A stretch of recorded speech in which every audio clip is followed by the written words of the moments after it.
राज्यसभा के लिए कांग्रेस के प्रत्याशी हमारे साथ हैं नीरज डांगी जी। सर, कुछ घबराहट सी है जिस तरह से राजनीतिक सरगर्मियां बढ़ गई, खरीद फरोख्त की बातें सामने आ रही है कहीं ना कहीं, क्योंकि आप कैंडिडेट भी हैं।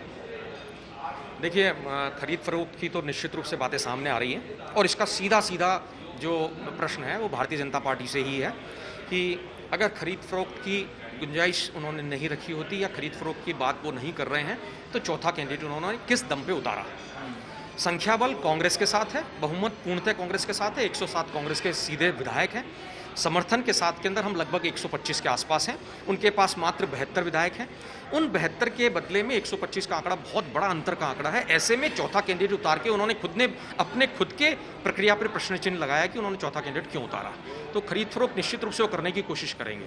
सर, लेकिन बीजेपी का ये कहना लोकतंत्र है, चुनाव तो कोई भी लड़ सकता है, देखिए, निर्दलीय विधायक भी शायद साथ आ सकते हैं। ये कोई डायरेक्ट कोई विधायक या सांसद का, लोकसभा सांसद का या असेंबली का चुनाव नहीं है। ये है राज्यसभा का चुनाव जिसमें विप जारी होती है और वोट को दिखा के दिया जाता है।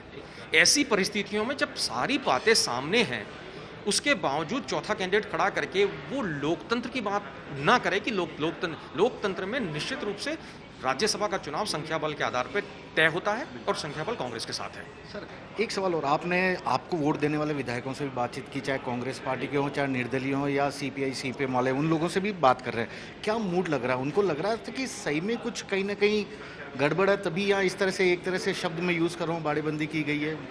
नहीं, देखिए, ऐसा है कि इसमें कोई दोहराए नहीं है कि भारतीय जनता पार्टी ने जब चौथा कैंडिडेट उतारा है तो उनकी कुछ ना कुछ गलत मंशा है। खरीद फरोख्त की कोशिश निश्चित रूप से वो कर रहे हैं। मुख्यमंत्री जी ने भी कहा और महेश जोशी जी ने एक वाद भी दायर किया। ऐसी परिस्थितियों में निश्चित रूप से कहीं ना कहीं कोई ना कोई जो है गलत मंशा के साथ में भारतीय जनता पार्टी काम कर रही है। पूरे देश में ये चल रहा है तोड़फोड़ का काम। और जहाँ तक हमारे समर्थन के अंदर जो विधायक आ रहे हैं कांग्रेस के अलावा भी, चाहे निर्दलीय हैं या अन्य दल हैं, बीटीपी और सीपीएम, सारे के सारे एकजुट होकर के कांग्रेस के पक्ष में, कहीं संशय उनको नहीं लग रहा। लेकिन ये जो हम लोगों ने जो यहाँ पर एकत्र हुए हैं, हम लोग एक गेट टुगेदर के रूप में एकत्रित हुए हैं। बाड़ेबंदी का कोई प्रश्न नहीं है। चुनावी प्रक्रिया राज्यसभा की कैसे होगी, कैसे वोट दिया जाएगा, कैसे फर्स्ट प्रायोरिटी होगी, कैसे सेकंड प्रायोरिटी होगी। कुछ विधायक बहुत ज़्यादा लंबे समय से राज्यसभा के कई चुनावों को देख चुके हैं, कुछ नए विधायक हैं जो पहली बार जीत करके आए हैं।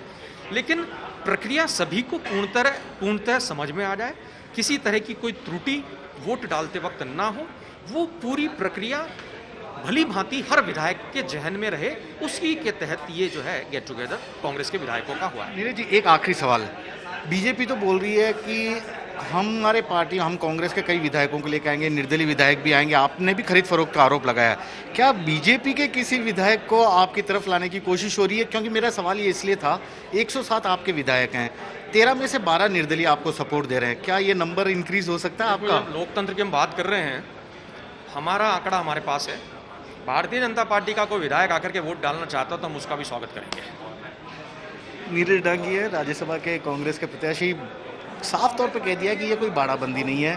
दोनों प्रत्याशियों की जीत काफ़ी आसान है। सवाल ये भी उठा रहे हैं कि आखिरकार बीजेपी ने अपना दूसरा प्रत्याशी किस आधार पर उतारा, जबकि उनके पास नंबर गेम भी नहीं है।